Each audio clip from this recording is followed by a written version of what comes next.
नमस्कार, आप देख रहे हैं स्वर्ण इंडिया। उज्जैन के बड़नगर में हुआ नगर चौरासी का आयोजन। श्री संकट मोचन हनुमान जी को रजत स्वर्ण जड़ित 11 किलो वजनी के पोशाक धारण करवाए। डॉक्टर अवधेशपुरी जी महाराज के कर कमलों से 70 फीट ऊंचे रामधुन टावर का किया लोकार्पण। आपको बताते हैं कि उज्जैन के बड़नगर में हजारीबाग स्थित अति प्राचीन श्री संकट मोचन हनुमान मंदिर पर भगवान श्री हनुमान जी को रजत स्वर्ण जड़ित 11 किलो वजनी के पोशाक धारण करवाए गए और डॉक्टर अवधेशपुरी जी महाराज के सानिध्य में 70 फीट ऊंचे रामधुन टावर का लोकार्पण किया गया। इस अवसर पर महाराज श्री ने कहा कि बड़नगर में ऐतिहासिक आयोजन से हिंदू धर्म जागृत होगा, रामधुन से सकारात्मकता का संचार होगा। महाराज श्री ने आगे कहा कि भूख की कोई जात धर्म नहीं होती। कार्यक्रम में जैन साध्वी ने भी अपने विचार व्यक्त किए। नगर चौरासी में अन्नकूट महोत्सव में सुबह से देर रात तक 50,000 भक्तों ने भोजन प्रसादी ग्रहण की। स्वर्ण इंडिया न्यूज के लिए ललित।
आयोजन हुआ है हनुमान जी के आपके इसके बारे में क्या कहना है?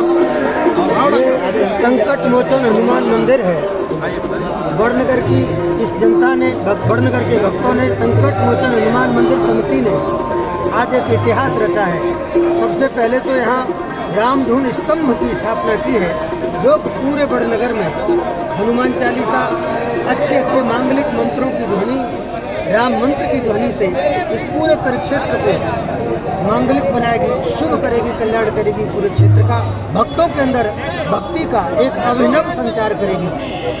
मैं समझता हूँ कि इस प्रकार के स्तंभ हिंदू समाज को जागृत करने के लिए प्रत्येक शहर में होने चाहिए, प्रत्येक नगर में होने चाहिए, गांव होने चाहिए। हिंदुओं को जोड़ने के लिए इस प्रकार के स्तंभों की बहुत बड़ी आवश्यकता है। मैं तो कहूँगा कि कोई भी नाम दे सकते हैं, मुझे देना हो तो मैं तो स्वस्तिक स्तंभ नाम दूँ उसका, लेकिन सबका स्वस्तिक मतलब कल्याण करने के लिए, जगह जगह हिंदू धर्म का कल्याण करने के लिए ऐसे स्तंभ होने चाहिए, जिससे कि वेद मंत्रों की ध्वनि हो, रामधुन हो, भजन हो, और नगर में होने वाले जो आयोजन है उनकी सूचना भी दी जा सकती है। तो कहने का मतलब ये बड़नगर का, मैं समझता हूँ इस उज्जैन जिले का ये पहला प्रयास है बड़नगर से।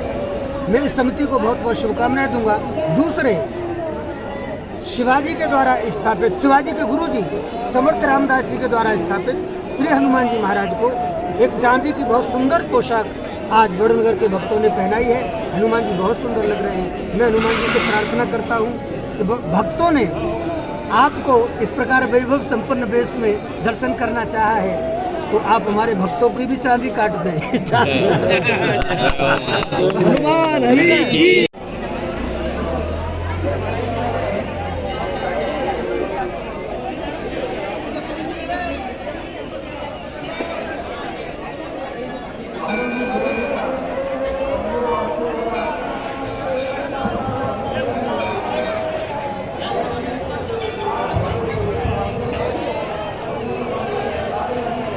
अवधेश पुरी जी से निवेदन करूंगा करबद्ध कि वे आशीर्वचन स्वरूप हमें 2 शब्द कहें। परम आदरणीय डॉक्टर अवधेश पुरी साहब। महान कवि प्रदीप जी का नाम यहाँ से जुड़ा है, जिन्होंने लिखा था, ए मेरे वतन के लोगों जरा आंख में भर लो पानी। निश्चित रूप से पेट या भूख का कोई संप्रदाय नहीं होता, भूख का कोई धर्म नहीं होता है, अन्न का कोई धर्म नहीं, जल का कोई धर्म नहीं है, वायु का कोई धर्म नहीं, प्रकाश का कोई धर्म नहीं, धरती का कोई धर्म नहीं।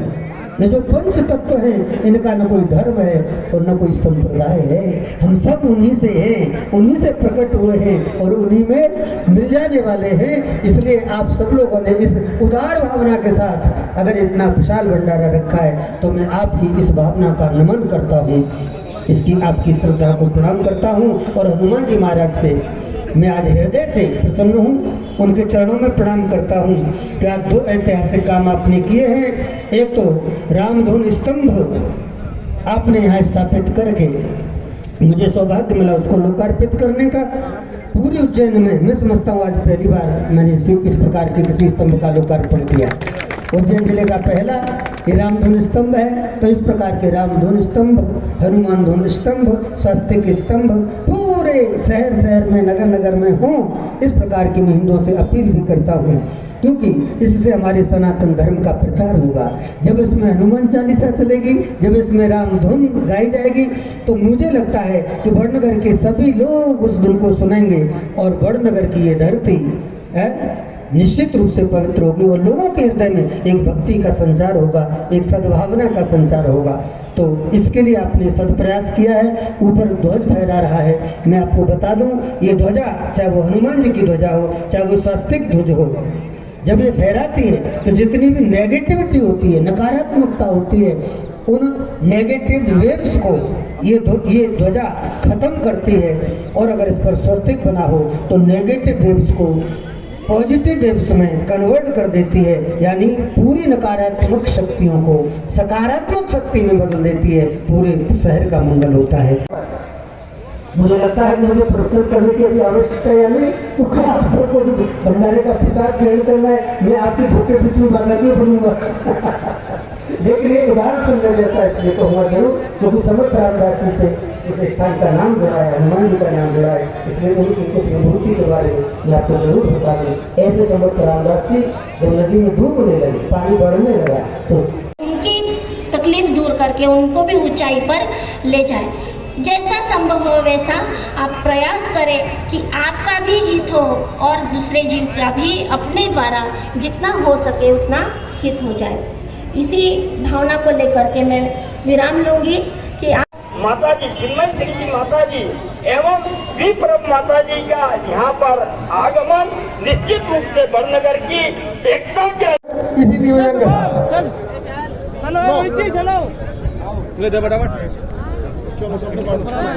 आज यह प्रसादी उस रूप में देखकर अगर आप ग्रहण करेंगे तो नमो नमः। ओम अग्नि सुता नमो नमः।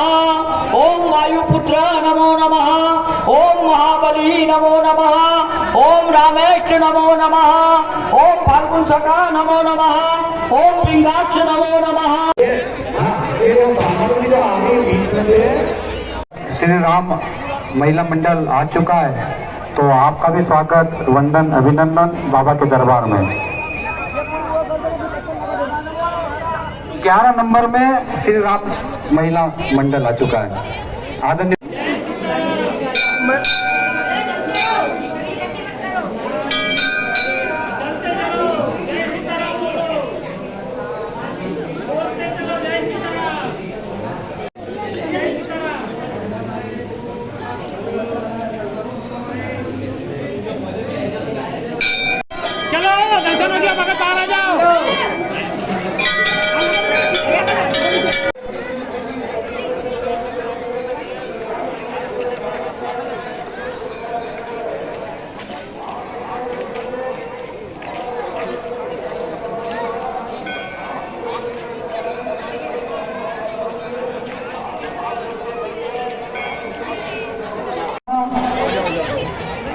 खंड में जय भवानी मंडल सनावत दा श्री रमेश जी मोंगिया और उनका पूरा दल, साथ में सार्वजनिक नव दुर्गा महोत्सव समिति